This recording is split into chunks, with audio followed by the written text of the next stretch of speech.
20 എംപിമാർ അടക്കമുള്ള വേദികളിൽ ഇത് പ്രദർശിപ്പിച്ചു. അപ്പൊ സ്വാഭാവികമായും എന്തായാലും ഇതിനെ സംബന്ധിച്ചുള്ള ടെക്നിക്കൽ വശങ്ങൾ ഒരുപക്ഷെ ജനപ്രതിനിധികളെ സംബന്ധിച്ച് ഇതിന്റെ സാങ്കേതികത്തെ സംബന്ധിച്ച് കൃത്യമായ ധാരണ ഉണ്ടാകണമെന്നില്ല.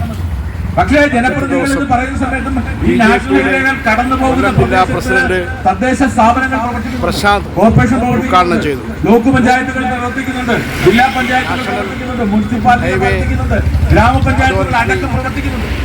അപ്പൊ ആ പ്രദേശങ്ങളിലെല്ലാം തന്നെ ഇതിന്റെ കരട് DPR എത്തിച്ചേർന്നിട്ടുണ്ട്. ആ കരട് DPR എത്തിപ്പെട്ട സമയത്ത് സ്വാഭാവികമായും എല്ലാ പഞ്ചായത്തുകളിലും എല്ലാ മുനിസിപ്പാലിറ്റികളിലും ജില്ലാ പഞ്ചായത്തുകളിലും സംബന്ധിച്ചുള്ള ഒരു ടെക്നിക്കൽ വിങ്ങുകൾ പ്രവർത്തിക്കുന്നുണ്ട്.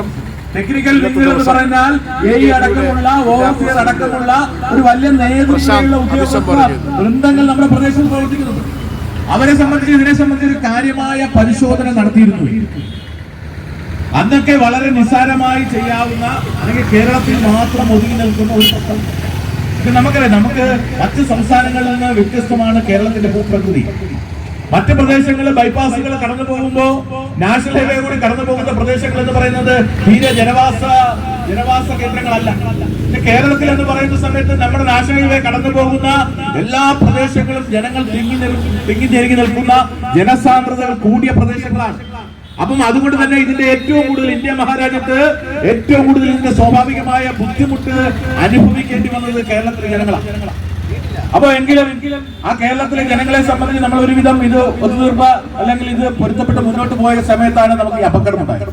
ഞാൻ പറഞ്ഞു ഇത്തരത്തിലുള്ള ഇതൊരു പ്രായോഗിക കാഴ്ചപ്പാടാണ്.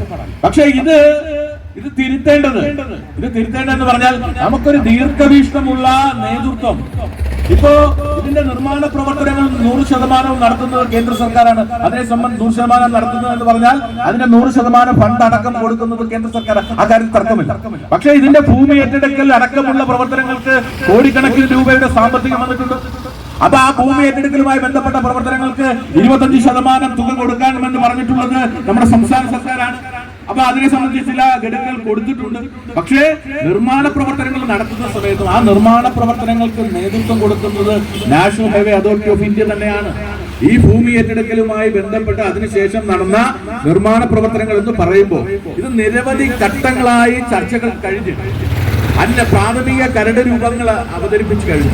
മുന്നോട്ട് പോയി പറഞ്ഞു ഏതാണ്ട് നിർമ്മാണ പ്രവർത്തനങ്ങൾ 50-60% പൂർത്തീകരിച്ചുകൊണ്ട് മുന്നോട്ട് പോയ സമയത്താണ് നമ്മുടെ പ്രദേശത്ത് ഇത്തരത്തിലുള്ള അപകടം ഉണ്ടായത്. അപ്പൊ സ്വാഭാവികമായി നമ്മളെ സംബന്ധിച്ചറിയാം, ഈ തലമുറ മാത്രമല്ല, ഇപ്പോ ഏറ്റവും അവസാനം നടന്നിട്ടുള്ള ചില മാറ്റങ്ങൾ ഞാൻ സൂചിപ്പിക്കാം. ഞങ്ങള് BJP എന്നുള്ളത് രാഷ്ട്രീയം പറയുന്ന വേദിയല്ല എന്ന് എനിക്കറിയാം. എങ്കിൽ പോലും ചില കാര്യങ്ങൾ ഞാൻ